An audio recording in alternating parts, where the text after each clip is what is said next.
بسم اللہ الرحمن الرحیم۔ لڑکی نے انہیں جھوٹ موٹ کی کہانی سنا دی اور کہا کہ اس سپاہی نے اپنی جان خطرے میں ڈال کر اسے بچایا ہے، ورنہ گھوڑا اسے کسی پتھریلے کھڑ میں گرا کر مار دیتا۔ دونوں سپاہی چوکی کو واپس روانہ ہوئے۔ راستے میں اس سپاہی نے اپنے ساتھی کو بتایا کہ اصل واقعہ کیا ہوا ہے۔ اس کے ساتھی کے دل میں رشک سا پیدا ہوا، لیکن اس نے بتایا کہ اس کی غیر حاضری میں ایک لڑکی عجیب سی نظروں سے اسے دیکھتی تھی۔ یہ سپاہی اپنے ساتھی کے پیچھے جانا چاہتا تھا، مگر پیدل پہنچنا ممکن نہیں تھا۔ باقی آدمی پیچھے کھڑے رہے۔ وہ بہت آگے چلا گیا۔ دو لڑکیاں بھی آگے گئیں، جن میں سے ایک اس کے ساتھ باتیں کرنے لگی۔ باتوں باتوں میں لڑکی نے اس سپاہی کے ساتھ محبت کا اظہار کیا اور اس سے پوچھا کہ وہ اسے پھر کب ملے گا۔ اس نے لڑکی کو بتایا کہ وہ کل رات کے دوسرے پہر گشت پر آئے گا۔ اس لڑکی نے اسے بتایا کہ اسے ایک بوڑھے کے ساتھ بیاہ دیا گیا ہے اور وہ اس کے ساتھ بھاگنا چاہتی ہے۔ دونوں کی کہانی ایک جیسی تھی۔ انہوں نے اس مسئلے پر غور کرنا شروع کر دیا کہ وہ لڑکیوں کو کس طرح اپنے ساتھ لے جائیں گے۔ وہ دونوں اس پر بھی غور کرنے لگے کہ اگر لڑکیاں اپنے خامدوں کو قتل نہ کر سکیں تو وہ انہیں قتل کس طرح کریں گے۔ دونوں سپاہی بڑے ہی حسین تصورات میں خمار کی کیفیت میں اپنی چوکی پہنچے۔ انہوں نے اپنے کمانڈر کو رپورٹ دی کہ فلاں جگہ قاہرہ کے تاجروں کا قافلہ رکا ہوا ہے، جس کے سامان کی تلاشی لی گئی ہے اور ہر طرح اطمینان کر لیا گیا ہے کہ وہ مشتبہ اور مشکوک لوگ نہیں۔ ان سپاہیوں نے لڑکیوں کا ذکر بھی کیا۔ چوکی کی کمانڈر نے رپورٹ کے پہلے حصے کو توجہ سے نہیں سنا تھا۔ جب لڑکیوں کا ذکر آیا تو اس نے دلچسپی لینی شروع کر دی۔ لڑکیوں کی تعداد، عمر، شکل و صورت، قد بت، رنگ و روپ، غرض اس نے کوئی بات نہ رہنے دی۔ سپاہیوں نے اس کے اس رویے کو محسوس کیا اور خاموش رہے۔ چوکی میں ایک کسی اور چوکی کا سپاہی بیٹھا تھا۔ وہ چوکی وہاں سے 8-10 میل دور تھی۔ اس کے کمانڈر نے اس سپاہی کو اس پیغام کے ساتھ بھیجا تھا کہ آج شام کے بعد میری چوکی میں آنا، ضروری کام ہے۔ کمانڈر نے یہ پیغام لانے والے سپاہی کو یہ کہہ کر روک لیا تھا کہ اکٹھے چلیں گے۔ سورج غروب ہوتے ہی کمانڈر سپاہی کے ساتھ روانہ ہو گیا۔ دوسری چوکی پر پہنچا تو شام گہری ہو چکی تھی۔ یہ چوکی ہری بھری جگہ تھی۔ وہاں اس شام کچھ اور ہی رونق تھی۔ چوکی کے تمام سپاہی جو ڈیوٹی پر نہیں تھے، چوکی کے باہر گول دائرے میں بیٹھے تھے۔ مشعلیں جل رہی تھی۔ چوکی کا کمانڈر وہاں نہیں تھا۔ اس کے خیمے میں گئے، وہاں 2 لڑکیاں بیٹھی تھیں اور 3 صحرائی آدمی بھی تھے۔ ان کے قریب ساز اور دف پڑے تھے۔ مہمان کمانڈر کے آتے ہی کھانا چنا گیا۔ سب کھا چکے تو چوکی کے کمانڈر کے کہنے پر سازندے اور لڑکیاں باہر چلی گئیں۔ دوسری چوکی کے کمانڈر نے پوچھا کہ یہ کون لوگ ہیں اور باہر کیا ہو رہا ہے۔ یہ لڑکیاں ناچنے والی ہیں، کمانڈر نے جواب دیا، اور ان کے ساتھ سازندے ہیں۔ یہاں سے گزر رہے تھے، پانی پینے کے لیے رکے تو میں نے انہیں بٹھا لیا۔ یہ لڑکیاں اچھی لگیں، میں نے انہیں کھانا بھی کھلایا ہے۔ یہ کہیں جا رہے تھے، میرے کہنے پر رک گئے، آج رات انہیں یہیں رکھوں گا۔ مجھے یہ سلسلہ اچھا نہیں لگا، دوسرے کمانڈر نے کہا۔ سرحد پر آ کر یہ عیاشی سپاہیوں کو خراب کرے گی۔ اس کے بغیر سپاہی زیادہ خراب ہو رہے ہیں، میزبان کمانڈر نے کہا۔ ایک ہمارے وہ ساتھی ہیں جو شہروں میں عیش کر رہے ہیں، ایک ہم ہیں جو معلوم نہیں کب سے یہاں بغیر کتوں کی طرح آوارہ پھر رہے ہیں۔ کیا تمہیں سپاہیوں نے کبھی پریشان نہیں کیا کہ ان کی جگہ دوسرے دستے لائے جائیں؟ میری چوکی میں تو 2 سپاہی آپس میں بھی لڑ چکے ہیں، مہمان کمانڈر نے کہا۔ اب تو سپاہیوں کو معمولی سی بات پر غصہ آ جاتا ہے۔ سپاہی انہیں چیخ چیخ کر داد دے رہے تھے۔ 3-4 سپاہیوں نے لڑکیوں کی طرف پیسے پھینکے، جو لڑکیوں نے یہ کہہ کر واپس کر دیے کہ وہ وطن کے محافظوں سے پیسے نہیں لیں گی۔ ان کے سازندوں نے بھی سپاہیوں سے کہا کہ اگر وہ ناچ گانے سے خوش ہوتے ہیں تو انہیں جب بھی بلایا جائے گا وہ بلا اجرت آ جایا کریں گے۔ ان تماشائیوں میں 2 کمانڈر تھے۔ ان کے عہدے کوئی زیادہ اونچے تو نہیں، پھر بھی وہ ذمہ دار افراد تھے، اور وہ دونوں اپنی ذمہ داریوں کو بھول چکے تھے۔ انہوں نے یہ معلوم کرنے کی بھی کوشش نہ کی کہ ناچنے گانے والی یہ پارٹی کہاں سے آئی ہے اور جا کہاں رہی ہے، اور جو کچھ سازندوں نے اپنے متعلق بتایا ہے وہ صحیح بھی ہے یا نہیں۔ کمانڈروں نے یہ بھی نہ دیکھا کہ تماشائیوں میں مصر کے صحرائی لباس میں جو چند ایک آدمی بیٹھے ہیں وہ کون ہیں اور کہاں سے آئے ہیں، اور ان کمانڈروں نے یہ بھی نہ دیکھا کہ چوکی کے 4 سپاہی گشتی پہرے سے جلدی واپس آ گئے ہیں اور ان کی جگہ دوسرے 4 سپاہی پہرے کے لیے گئے ہی نہیں۔ چوکی سے کچھ دور رات کی طرح سیاہ چہروں والے کم و بیش 50 آدمی ایک دوسرے کے پیچھے سوڈان کی طرف سے آ رہے تھے۔ 2 آدمی ان سے بہت آگے تھے، پیچھے والے تھوڑا سا چل کر رک جاتے تھے۔ آگے والے 2 آدمی اندھیرے میں ادھر ادھر دیکھتے، رات کی آوازوں کو سننے کی کوشش کرتے اور گیدڑوں کی طرح بولتے۔ پیچھے والے اس آواز پر آگے چل پڑتے۔ دور چوکی سے سازوں کے دھیمے دھیمے نغمے سرحد کی خاموش فضا میں بکھر رہے تھے۔ آگے چٹانی علاقہ آ گیا۔ سیاہ چہروں والے کالے کالے سائے چٹانوں میں غائب ہو گئے۔ ان کے پاس برچھیاں تھیں، تلواریں اور خنجر بھی تھے، اور ہر ایک نے 4 4 5 5 کمانیں اور تیروں کا وزنی خزانہ اٹھا رکھا تھا۔ ان کے استقبال کے لیے وہاں 3 4 آدمی موجود تھے۔ ان میں سے کسی نے آنے والی پارٹی کے سردار سے ہنس کر کہا، لڑکیوں نے کام کر دیا ہے۔ ہاں، سردار نے کہا، ہم ان کے سازوں کے نغمے سنتے آئے ہیں۔ میں نے 10 12 آدمی وہاں تماشائیوں کے بھیس میں بھیج دیے تھے۔ ان میں سے ایک نے آ کر اطلاع دی تھی کہ محفل گرم ہو گئی ہے اور راستہ صاف ہے۔ گشتی سنتری بھی ناچ گانے میں چلے گئے ہیں۔ نیل سے بھی اچھی اطلاع ملی ہے، استقبال کرنے والوں میں سے ایک نے کہا۔ ان لوگوں نے لڑکیوں سے صحیح کام لیا ہے۔ 2 سپاہیوں کو جو کل رات اس طرف پہرے پر ہوں گے پھانس لیا گیا ہے۔ میں نے اطلاع بھیج دی ہے، کل رات کم از کم 3 بڑی کشتیاں آ جائیں گی۔ وہ آگے چل پڑے۔ چٹانیں اونچی ہوتی گئیں، آگے پہاڑیاں آ گئی۔ سردار رک گیا اور اس نے ساری پارٹی کو بھی روک دیا۔ اس نے استقبال کرنے والوں سے سرگوشی میں کہا، یہ نہ بھولنا، یہ سب حبشی ہیں۔ ان کا مذہب عجیب و غریب ہے اور ان کی عادتیں اور رسومات تمہیں حیران کر دیں گی۔ احتیاط کرنی ہے کہ یہ جیسی کیسی مضحکہ خیز حرکتیں کریں، اسے احترام کی نگاہ سے دیکھنا۔ ہم انہیں مذہب کے نام پر لائے ہیں، انہیں جھانسا دیا ہے کہ انہیں اس جگہ لے جا رہے ہیں جہاں خدا رہتا ہے، وہ خدا جو ریت کو پیاسا رکھتا ہے، سورج کو آگ دیتا اور آسمان سے بجلی اور پانی برساتا ہے۔ ایک مشکل پیش آئے گی، یہ لوگ جنگ سے پہلے انسانی قربانی دینے کے قائل ہیں۔ یہ ان کا سردار بتائے گا کہ قربانی مرد کی دینی ہے یا عورت کی، یا ایک مرد اور ایک عورت کی۔ اگر ہم نے ان کی یہ رسم پوری کر دی تو پھر انہیں لڑائی میں دیکھنا، قاہرہ کی اینٹ سے اینٹ بجا دیں گے۔ سلطان صلاح الدین ایوبی کی یہ فوج ان کے سامنے ایک دن سے زیادہ نہ ٹھہر سکے گی۔ سردار نے سب سے کہا، سجدے میں گر پڑو، تم خدا کے گھر میں آ گئے ہو۔ سب سجدے میں گر پڑے، سردار کے کہنے پر اٹھے اور سردار کے پیچھے چل پڑے۔ یہ سوڈانی حبشی تھے جنہیں مصر میں داخل کیا جا رہا تھا۔ انہیں چھپانے کے لیے اس پہاڑی خطے کا انتخاب کیا گیا تھا۔ فرعونوں کے وقتوں کی غار، جو دراصل زمین دوز عمارتیں تھیں، بہت بڑی فوج کو گھوڑوں اور اونٹوں سمیت چھپا سکتی تھی۔ سوڈان میں ہونہار حبشیوں کو ان کے مذہب اور توہم پرستی کے ذریعے اکٹھا کر کے فوجوں کے خلاف لڑنے کی ٹریننگ دی جا رہی تھی۔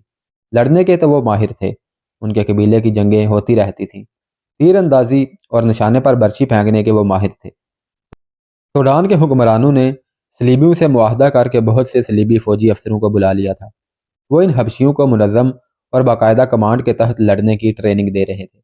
اس سے پہلے سوڈانی فوج 2 بار شکست کھا چکی تھی۔ تیسری جنگ اس وقت ہوئی تھی جب سلطان صلاح الدین ایوبی کے بھائی تقی الدین نے سوڈان پر حملہ کیا تھا۔ سوڈانیوں نے یہ حملہ ناکام کر کے تقی الدین کی فوج کو بری طرح بکھیر دیا تھا۔ تقی الدین سلطان صلاح الدین ایوبی کی مدد سے اپنی بچی کچی فوج واپس لے آیا تھا۔ اس میں سوڈانیوں کی ناکامی یہ تھی کہ انہوں نے تقی الدین کا تعاقب نہ کیا اور مصر پر حملہ نہ کیا۔ اگر سوڈانی تعاقب کرتے تو تقی الدین کی فوج اتنی تھکی ہاری تھی کہ مصر کو سوڈانیوں سے بچا نہ سکتی۔ ان ناکامیوں کو دیکھتے ہوئے صلیبیوں نے سلطان صلاح الدین ایوبی کا طریقہ جنگ آزمانے کی اسکیم بنائی تھی۔ انہوں نے دیکھ لیا تھا کہ سلطان صلاح الدین ایوبی کم سے کم نفری سے زیادہ فوج پر شب خون قسم کا حملہ کرتا اور جم کر لڑنے کے بجائے اپنے دستوں کو گھما پھرا کر لڑاتا اور بڑی سے بڑی گھٹی ہوئی فوج کو بکھیر دیتا ہے۔ انہیں یہ بھی معلوم تھا کہ اس قسم کے حملے کے لیے بڑی ہی سخت ٹریننگ اور خاص قسم کے سپاہیوں کی ضرورت ہوتی ہے۔ عام قسم کی فوج صرف ہجوم کی صورت میں لڑ سکتی ہے۔ چنانچہ انہوں نے حبشی قبائل میں جنگی جنود پیدا کر کے تھوڑی سی فوج تیار کر لی تھی اور انہیں شب خون کی ٹریننگ دی تھی۔ وہ قاہرہ والوں کو بے خبری میں دبوچ لینا چاہتے تھے۔ اب سلطان صلاح الدین ایوبی مصر میں نہیں تھا۔ انہیں یقین تھا کہ سلطان صلاح الدین ایوبی کی غیر حاضری میں وہ میدان مار لیں گے۔ انہیں اس حملے کی کمان کے لیے ایک ایسے جرنیل کی ضرورت تھی جو مصر کی فوج کا ہوتا، تاکہ وقت اور قوت کم سے کم صرف ہو اور حملہ صحیح ٹھکانوں پر ہو۔ ان کی یہ ضرورت سلطان صلاح الدین ایوبی کے سالار الکند نے پوری کر دی تھی۔ سوڈان کے حبشیوں کی فوج کو چھپانے کے انتظامات الکند نے ہی کیے تھے۔ اس نے مصری فوج کے 4 5 جونیئر کمانڈر بھی اپنے ساتھ ملا لیے تھے۔ جاسوسوں کے ذریعے اس کا رابطہ سوڈان کے ساتھ تھا۔ اب یہ فوج مصر میں داخل ہو رہی تھی۔ رات گئے تک چوکی پر ناچ گانا ہوتا رہا۔ دوسری چوکی کا کمانڈر وہاں سے اپنی چوکی کے لیے روانہ ہونے لگا تو اس نے اس چوکی کے کمانڈر سے کہا کہ وہ ان لوگوں سے کہے کہ کل رات اس کی چوکی پر آئیں۔ سزندے مان گئے۔ انہیں اور جانا ہی کہاں تھا۔ وہ تو سوڈانیوں بلکہ الکند کے بھیجے ہوئے لوگ تھے۔ یہ تو انہوں نے جھوٹ بولا تھا کہ وہ کسی کے بلاوے پر اس کے گاؤں جا رہے تھے۔ ان کے ذمہ یہی کام تھا کہ ان 2 چوکیوں پر پانی پینے کے بہانے رکیں اور ایسی باتیں کریں کہ چوکیوں کے کمانڈر ان کے جال میں آ جائیں۔ ناچنے والی لڑکیاں دلکش تھیں۔ کمانڈر ان کے جال میں آ گیا۔ اس نے دریا والی چوکی کے کمانڈر کو بھی بلا لیا اور 50 حبشی سرحد پار کر کے پہاڑیوں کے پیٹ میں غائب ہو گئے۔ اگلی رات دونوں رقاصائیں دریا والی چوکی پر جا پہنچی اور وہاں بھی رونق پیدا کی گئی جو اس چوکی پر کی گئی تھی۔ رات کے دوسرے پہر دریا کے ساتھ ساتھ گشت کرنے والے 2 سپاہی واپس آ گئے۔ ان کی جگہ دوسرے 2 سپاہی روانہ ہونے لگے۔ انہیں ساتھیوں نے کہا کہ وہ یہ رونق چھوڑ کر نہ جائیں۔ کمانڈر اس وقت لڑکیوں اور ان کے رقص میں مست ہے، لیکن وہ دونوں یہ کہہ کر چل پڑے کہ وہ اپنے فرض میں کوتاہی نہیں کرنا چاہتے۔ یہ وہی 2 سپاہی تھے جنہیں 2 لڑکیوں نے محبت کا اظہار کر کے کہا تھا کہ وہ اپنے بوڑھے خامدوں سے نجات حاصل کر کے ان کے ساتھ جانا چاہتی ہیں۔ انہیں فرض کا اتنا خیال نہیں تھا جتنا ان لڑکیوں کے پاس پہنچنے کا اشتیاق تھا۔ لڑکیوں نے انہیں کہا تھا کہ وہ انہیں ملیں گی۔ اس سے پہلے وہ آہستہ آہستہ چلتے، رکتے اور چلتے تھے، مگر اس رات چوکی سے ذرا دور ہوتے ہی انہوں نے گھوڑے دوڑا دیے۔ ایک جگہ گھوڑے روک کر اترے اور آہستہ آہستہ چلتے الگ الگ ہو گئے۔ دونوں لڑکیاں مختلف جگہوں پر ان کا انتظار کر رہی تھیں۔ وہ دونوں کو دریا سے دور چٹانوں میں لے گئیں۔ دونوں نے ان پر اپنے حسن و جوانی اور محبت کا طلسم طاری کر دیا اور خامدوں کے قتل کی اسکیمیں بنتی رہیں۔ دونوں نے کہا کہ وہ اپنے خامدوں کو شراب میں خواب آور سفوف پلا کر سلا آئی ہیں۔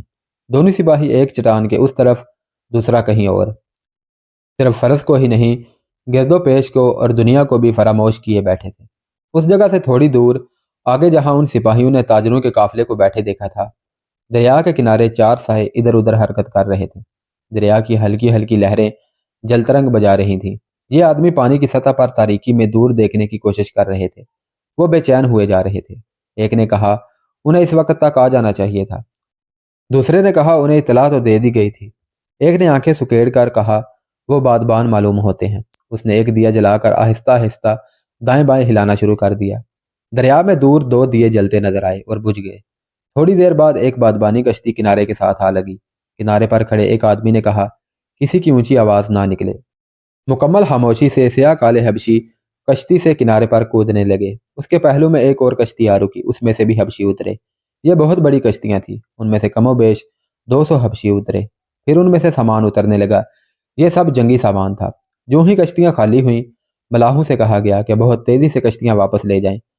ملاحوں نے بادبانوں کے رسے کھینچے، رخ بدلے اور کشتیاں ساحل سے ہٹ کر اندھیرے میں غائب ہو گئیں، اور حبشیوں کی یہ کھیپ بھی چٹانوں میں سے ہوتی ہوئی پہاڑیوں میں گئی اور غائب ہو گئی۔ یہ دونوں سپاہی واپس آئے تو چوکی پر ناچ گانے کی محفل ختم ہو گئی تھی۔ سپاہی اپنے اپنے خیموں کو جا رہے تھے۔ ناچنے گانے والوں کے لیے کمانڈر نے الگ خیمہ کھڑا کر دیا تھا۔ اسے ایک لڑکی کچھ زیادہ ہی اچھی لگی تھی۔ وہ چہرے مہرے سے معصوم سی لگتی تھی۔ کمانڈر نے یہ سوچ کر کہ یہ پیشہ ور لوگ ہیں، سازندوں سے کہا کہ اس لڑکی کو وہ اس کے خیمے میں بھیج دے۔ یہ لوگ دراصل جاسوس اور تحریب کار تھے۔ ان کا مشن ہی یہی تھا کہ ان 2 چوکیوں کو اپنے جال میں الجھائے رکھیں، اور ان کے کمانڈروں نے لڑکی کو اپنے ساتھ رکھنے کی خواہش کا اظہار کیا تو اس کی خواہش فوراً پوری کر دی گئی۔ رقاصہ اس کے ساتھ خیمے میں چلی گئی۔ کمانڈر ادھیڑ عمر تھا اور لڑکی نوجوان۔ خیمے میں جا کر لڑکی کی شوخی ختم ہو گئی۔ وہ تو ناچنے کودنے والی اور بڑی ہی پیاری مسکراہٹ سے تماشائیوں کا دل بہلانے والی رقاصہ تھی۔ باہر کی مشعلیں بجھ چکی تھیں۔ خیمے میں دیا جل رہا تھا۔ لڑکی ایک طرف بیٹھ کر کمانڈر کو گہری نظروں سے دیکھنے لگی۔ میں نے کبھی شراب نہیں پی، کمانڈر نے کہا۔ میرے باپ نے بھی کبھی شراب نہیں پی تھی۔ رقاصہ نے کہا تم نے شراب کا نام کیوں لیا ہے؟ میں نے تو نہیں کہا تھا کہ شراب پیو۔ تم شاید یہ کہنا چاہتے ہو کہ ہمارے پاس شراب بھی ہوگی اور میں لا کر تمہیں پلاؤں گی۔ کہتے ہیں شراب کے بغیر عورت اور عورت کے بغیر شراب بے مزہ اور پھیکی ہوتی ہے، کمانڈر نے مسکرا کر کہا۔ میں شراب کے ذائقے سے واقف نہیں اور میں غیر عورت کی چاشنی سے بھی آشنا نہیں۔ پھر تم اناڑی گناہ گار ہو، رقاصہ نے سنجیدگی سے کہا۔ میں تم سے کوئی نقد اجرت نہیں لوں گی۔ میری ایک بات مان لو تو میں اسی کو ساری رات تمہارے ساتھ گزارنے کی اجرت سمجھوں گی۔ بات یہ ہے کہ گناہ میں وہ چاشنی نہیں جو گناہ نہ کرنے میں ہے۔ تم مرد ہوئے اس تنہائی میں جب ایک جوان لڑکی تمہارے پاس ہے، تمہیں میری یہ بات عجیب لگے گی، تم میری بات مانو گے نہیں۔ ذرا غور کرو، تمہارا چہرہ بتا رہا ہے کہ تم نے آج پہلی بار گناہ کا ارادہ کیا ہے۔ رات اتنی سرد ہے مگر تمہارے ماتھے پر مجھے پسینے کے قطرے سے نظر آ رہے ہیں۔ تم ٹھیک کہہ رہی ہو، ادھیڑ عمر کمانڈر نے کہا۔ ہمیں جب فوجی تربیت دی گئی تھی تو گناہوں سے بچنے کے طریقے بھی بتائے گئے تھے۔ جنگی اور جسمانی تربیت کے ساتھ روحانی اور اخلاقی تربیت بھی شامل ہوتی ہے۔ یہی وجہ ہے کہ سلطان صلاح الدین ایوبی 100 سپاہیوں سے 1000 صلیبیوں کو خون میں نہلا دیتا ہے۔ لیکن ایک کمزور سی لڑکی نے تم سے ہتھیار ڈلوا لیے ہیں، رقاصہ نے کہا۔ تم اتنی لمبی روحانی اور ہلاکی تربیت سے دستبردار ہو گئی ہو۔ کمانڈر پریشان ہو گیا۔ اس نے بے اختیار سا ہو کر کہا، مجھے بالکل امید نہیں تھی کہ تم یہاں آ کر اس قسم کی باتیں کرو گی۔ میں نے سوچا تھا کہ تنہائی میں آ کر تم شوخ اداؤں اور ناز و ادا سے مجھے دیوانہ بنا دو گی۔ تمہارے ہونٹوں کی وہ مسکراہٹ کہاں ہے جس نے مجھے مجبور کر دیا تھا کہ تمہارے آدمیوں سے تمہاری بھیک مانگوں؟ میں تمہارے عوض عربی نسل کے 2 گھوڑے دینے کے لیے تیار ہوں۔ اپنی تلوار بھی دو گے؟ لڑکی نے گردن کو خم دے کر پوچھا۔ اپنی برچھی، اپنی ڈھال اور اپنا خنجر بھی دے دو گے؟ ہاں۔ لیکن وہ چپ ہو گیا۔ بے چینی کے عالم میں بولا، نہیں، سپاہی اپنے ہتھیار سے دستبردار نہیں ہوا کرتا۔ وہ خیمے میں تیز تیز قدم اٹھا کر ذرا سی دیر ٹہلا اور اچانک غصے میں پوچھا، ایک رقاصہ کے منہ سے یہ باتیں مجھے اچھی نہیں لگ رہی۔ کیا تم مجھ سے بچنا چاہتی ہو؟ کیا تم اس کوشش میں ہو کہ میں تمہارے جسم کو ہاتھ نہ لگاؤں؟ ہاں، رقاصہ نے کہا، میں تم سے اپنا جسم بچانا چاہتی ہوں۔ کیا تم اپنے جسم کو پاک سمجھتی ہو؟ نہیں، رقاصہ نے کہا، میں اپنے جسم کو ناپاک سمجھتی ہوں۔ میں تمہارے جسم کو ناپاک نہیں کرنا چاہتی۔ کمانڈر کی عقل میں یہ بات نہ پڑی۔ وہ احمقوں کی طرح منہ کھولے ہوئے رقاصہ کو دیکھنے لگا۔ رقاصہ نے کہا، کوئی بیٹی اپنے باپ کے جسم کو ناپاک نہیں کرنا چاہتی۔ اوہ، کمانڈر نے آہ بھار کر کہا، میں بوڑھا ہوں، تم جوان ہو۔ وہ بیٹھ گیا اور اس نے سر جھکا لیا۔ رقاصہ نے آگے بڑھ کر اس کے گال ہاتھوں میں تھام کر اس کا سر اوپر اٹھایا اور کہا، اتنا مایوس ہونے کی ضرورت نہیں، میں کہیں بھاگ نہیں چلی، تمہیں کوئی دھوکہ نہیں دے رہی۔ اگر تم صرف مرد کے روپ میں رہنا پسند کرتے ہو تو میں رقاصہ اور فحشہ بنی رہوں گی۔ پھر میں کہوں گی کہ ایک اور مرد سے واسطہ پڑا تھا جس پر خدا نے لعنت بھیجی تھی۔ میں تمہیں باپ کے روپ میں دیکھ رہی ہوں۔ میری 1-2 باتیں سن لو، پھر جو جی میں آئے کرنا۔ میں پتھر بن جاؤں گی، تم اس کے ساتھ کھیلتے رہنا۔ تمہاری بیٹی ہے؟ ایک ہے، کمانڈر نے جواب دیا۔ اس کی عمر کتنی ہے؟ 12 سال۔ اگر تم مر جاؤ اور تمہاری بیوی غربت سے تنگ آ کر تمہاری بیٹی کو ناچنے گانے والوں کے ہاتھ فروخت کر دے تو تمہاری روح کا کیا حشر ہوگا؟ ان صحراؤں میں اور ان پہاڑوں میں بھٹکتی اور چیختی نہیں رہے گی؟ کمانڈر پھٹی پھٹی نظروں سے دیکھنے لگا۔ اس کے ماتھے پر پسینے کے کئی اور قطرے پھوٹ آئے۔ رقاصہ نے اس کی آنکھوں کو گرفتار کر لیا۔ ذرا تصور میں لاؤ، رقاصہ نے کہا، تم مر گئے ہو اور تمہاری بیٹی ایک گنہگار مرد کے ساتھ خیمے میں بیٹھی ہے اور وہ مرد اسے کہہ رہا ہے کہ شراب لاؤ۔ شراب کے بغیر عورت بے مزہ اور پھیکی ہوتی ہے۔ کمانڈر کے ہونٹ تھرکے۔ اس نے اچانک گرج کر کہا، نکل جاؤ یہاں سے فحشہ بدکار۔ لڑکی نے آہ بھری اور کہا، اگر میرا باپ زندہ ہوتا تو وہ مجھے تمہارے خیمے میں دیکھ کر مجھے بھی اور تمہیں بھی قتل کر دیتا۔ اس کے آنسو نکل آئے۔ کمانڈر اٹھ کر خیمے میں ٹہلنے لگا تھا۔ رقاصہ نے اس کی ذہنی کیفیت اور غصے کو نظر انداز کرتے ہوئے کہا، میں تمہیں بوڑھا جان کر تم سے نفرت نہیں کر رہی۔ میں تو ایسے ضعیف العمر آدمیوں کے خیموں میں بھی راتیں گزاری ہیں جنہیں عمر نے اندر سے کھوکھلا کر دیا تھا۔ وہ دولت سے اپنی لاشوں میں جان ڈالنا چاہتے تھے۔ میں نے تمہیں اتنا بوڑھا نہیں سمجھا۔ بات اتنی سی ہے کہ تمہاری شکل و صورت میرے باپ سے اتنی زیادہ ملتی ہے کہ میں رقاصہ سے بیٹی بن گئی، اور میں نے جو باتیں تمہیں کہی ہیں یہ میرے دماغ میں پہلے کبھی نہیں آئی تھی۔ میں صرف ناچنا اور انگلی پر نچانا جانتی ہوں۔ تم ذرا سوچو تو صحیح، مجھ جیسی فحشہ رقاصہ کے دماغ میں اتنی باتیں اور ایسی باتیں کیوں آ گئی ہیں جنہوں نے صرف تمہیں نہیں مجھے بھی حیران کر دیا ہے۔ کمانڈر نے اس کی طرف دیکھا۔ اس کا غصہ بجھ گیا تھا۔ رقاصہ نے کہا، مجھے اپنے ماں باپ کا چہرہ اور جسم اچھی طرح یاد ہے۔ مجھے اس کے جسم کی بو بھی یاد ہے۔ تمہاری بیٹی کی عمر 12 سال ہے۔ میری عمر 9-10 سال تھی جب وہ مر گیا تھا۔ وہ میرے ساتھ بہت پیار کرتا تھا۔ وہ مصر کی فوج میں سپاہی تھا۔ سلطان صلاح الدین ایوبی کے آنے سے پہلے ہی مر گیا تھا۔ میری ماں جوان تھی اور بہت غریب۔ اس نے مجھے ایک آدمی کے حوالے کر دیا۔ اس نے میرے سامنے رقم لی تھی اور اس آدمی نے میری ماں سے کہا تھا کہ اس کی شادی ایک بڑے اچھے آدمی سے کرا دے گا۔ میں رو پڑی تو ماں نے مجھے کہا تھا کہ یہ تمہارا چچا ہے اور یہ تمہیں تمہارے باپ کے پاس لے جا رہا ہے۔ میں 12 سال سے اپنے باپ کو ڈھونڈ رہی ہوں۔ انہی وعدوں پر مجھے ناچ سکھایا گیا کہ مجھے باپ کے پاس لے جائیں گے۔ وہ تو ذرا بڑی ہوئی تو میں نے حقیقت کو قبول کیا کہ میرا باپ تو مر چکا ہے۔ اس وقت تک رقص میری عادت بن چکا تھا۔ مجھے کسی نے مارا پیٹا نہیں۔ میں نے باپ کے نام پر رقص کی تربیت لی تھی۔ میرے استاد اور میرے آقا میرے ساتھ بہت اچھا سلوک کرتے تھے، بہت اچھے اچھے کھانے کھلاتے تھے۔ پھر میں جوان ہو گئی تو مجھے اپنی قیمت کا اندازہ ہوا۔ اس قیمت نے میرے جذبات مار دیے۔ میں خوبصورت پتھر بن گئی، مگر تمہیں دیکھ کر مرے ہوئے جذبات جاگ اٹھے ہیں۔ اس کے آنسو نکل آئے۔ آہ لے کر کہنے لگی، یوں معلوم ہوتا ہے جیسے میرے باپ کی روح اسی خیمے کے ارد گرد گھوم پھر رہی ہے۔ اس خیمے میں آنے سے پہلے میں نے ایسا کبھی محسوس نہیں کیا تھا۔ کبھی یوں لگتا ہے جیسے میرا وجود میرے باپ کی روح ہے جو بھٹکتی پھر رہی ہے۔ تم اگر قیمتی رقاصہ تھی تو ان صحراؤں میں کیا لینے آئی ہو؟ کمانڈر نے پوچھا۔ میں اجرت پر آئی ہوں، رقاصہ نے جواب دیا۔ میں ان لوگوں کو نہیں جانتی۔ دوسری رقاصہ کو بھی میں اس سے پہلے نہیں جانتی تھی۔ مجھے بتایا گیا تھا کہ سرحد پر جانا ہے اور وہاں جو چوکی والے خواہش کریں انہیں بلا اجرت ناچ گانے سے خوش کرنا ہے۔ مجھے اجرت کی اتنی خوشی نہیں تھی جتنی اس کی کہ مصر کی عزت کی حفاظت کرنے والے مجاہدوں کا دل بہلانے جا رہی ہوں۔ میرا باپ بھی سپاہی تھا۔ میں دل کو دھوکہ دیتی ہوں کہ میرے رقص سے میرے مجاہد باپ کی روح بھی بہل جاتی ہوگی۔ میں ایک دھوکہ ہوں، اپنے لیے بھی اور دوسروں کے لیے بھی، لیکن میں وطن کے مجاہدوں کو ناپاک نہیں کر سکتی۔ پچھلی چوکی والے کمانڈر نے مجھے اپنے خیمے میں بلایا تھا، میں نے انکار کر دیا تھا۔ تمہارے پاس صرف اس لیے آ گئی ہوں کہ تمہارے چہرے مہرے اور قد کاٹ میں مجھے اپنا باپ نظر آیا تھا۔